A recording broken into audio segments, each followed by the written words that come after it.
Aujourd'hui, on voit ensemble comment faire un sticky scroll sur un élément sur Webflow.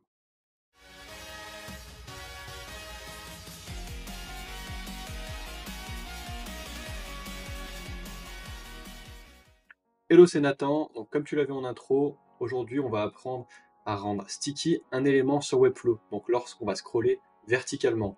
Lucas a fait exactement la même vidéo sur Figma pour la partie design et on va reprendre ses maquettes et le faire dans Webflow. Mais trêve de blabla, on passe sur mon écran. On se retrouve directement sur mon écran, donc sur le résultat final, ce qu'on va faire dans ce tutoriel. Ça reprend exactement les maquettes que Lucas avait fait dans Figma, donc où il t'apprenait à faire un sticky scroll, mais dans Figma, donc je mettrai bien la vidéo quelque part. Donc voilà, sur quoi on va s'intéresser, c'est cette partie, les éléments qui vont rester sticky, donc collés aux éléments parents. Donc là on va voir le texte, hop, il reste collé, après à une hauteur, ça on pourra définir ensemble. Et ici on va voir que le bouton et l'image vont le rejoindre. Voilà. Donc ça permet de faire des effets super sympas au scroll. Là c'est très basique, mais après on peut aller beaucoup plus loin pour la démo. On se retrouve sur le Webflow, donc j'ai préparé le layout, donc tout le visuel, mais nous on va s'intéresser à la partie wrapper horizontal, qui est grossièrement le conteneur de nos éléments. Donc celui-ci étant statique pour le moment, on va le rendre relatif, on va lui mettre une hauteur pour que lorsqu'on scrolle, les éléments aillent assez loin. Je vais mettre 200 rem par exemple, vous définissez comme vous voulez, 200 VH ou autre, mettez quelque chose d'assez grand. Ensuite, on va s'intéresser à notre colonne de gauche, celle-ci. Après, vous le nommez comme vous voulez, hein. J'ai mis col 6, il y a plein de noms ici, c'est quand je testais des trucs. Hein. Donc celle-ci, ça va être l'élément parent de nos deux éléments sticky qui vont être le texte et le bouton. Donc qu'est-ce qu'on va faire? On va la rendre relatif. Comme ça, les éléments enfants vont dépendre de ce parent-là, cette colonne. Dans cette colonne, on a deux divs, donc une div qui contient notre texte et une div qui contient notre bouton. Pour l'instant, on va tester, hein, mais rien n'est scrollable, hein, on peut scroller à l'infini, rien ne se passe. Rien n'est sticky, pardon.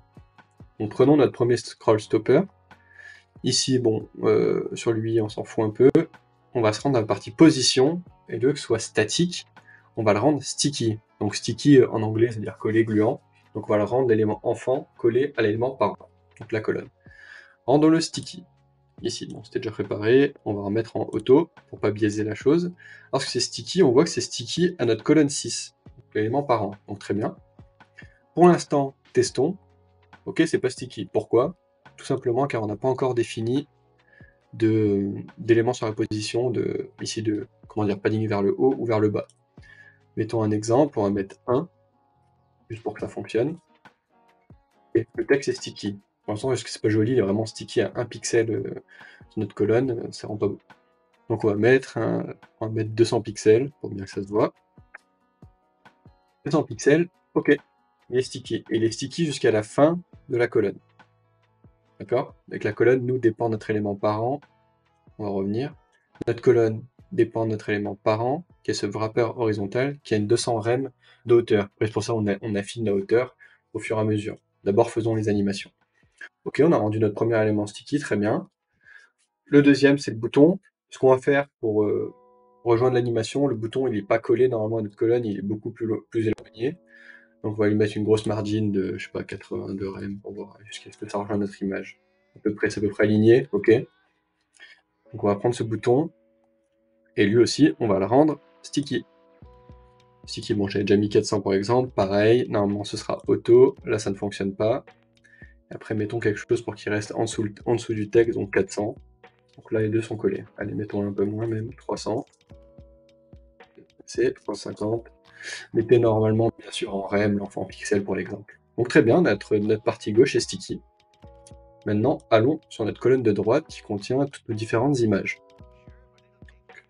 4 images conteneurs. Attention au dernier.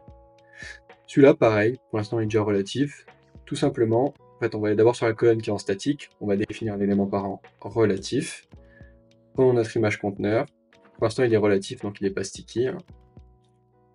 Donc, rendons le sticky. Sticky. Là, pareil, il est en auto. Il ne fonctionne toujours pas. Rendons le sticky à, par exemple, 100 pixels. Okay. Hop.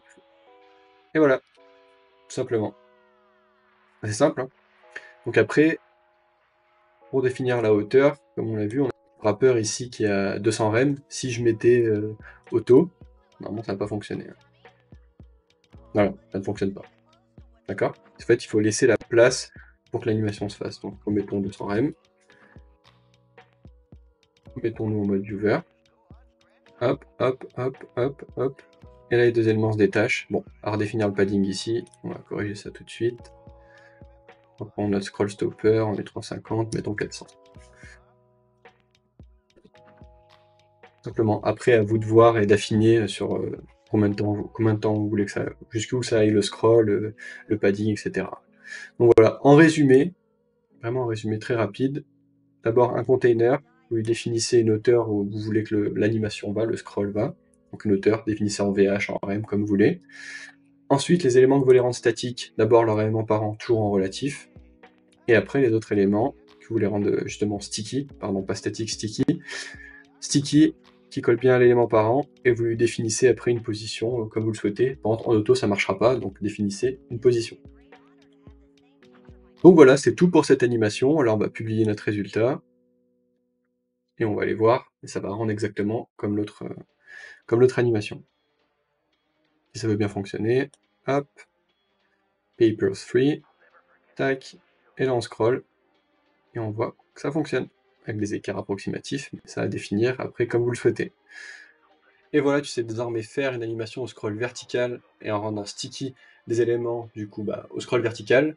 Dans une autre vidéo, je ferai comment rendre des éléments sticky au scroll horizontal cette fois-ci, donc c'est plutôt stylé dans Webflow. Comme tu l'as vu, c'est très très simple, que ce soit dans Figma avec Lucas ou dans Webflow ici, ça se fait en moins de 5 minutes. Donc après, à toi de le customiser et de le rendre beaucoup plus stylé, bien sûr. Là, c'était vraiment un exemple pour montrer la feature. Si tu as apprécié ce contenu, like, commente, partage, et nous pousse à continuer. Abonne-toi, active la petite cloche, partage à tes potes, tout ça, tu connais, ou au pire, commente juste pour le référencement, tu sais pas quoi mettre.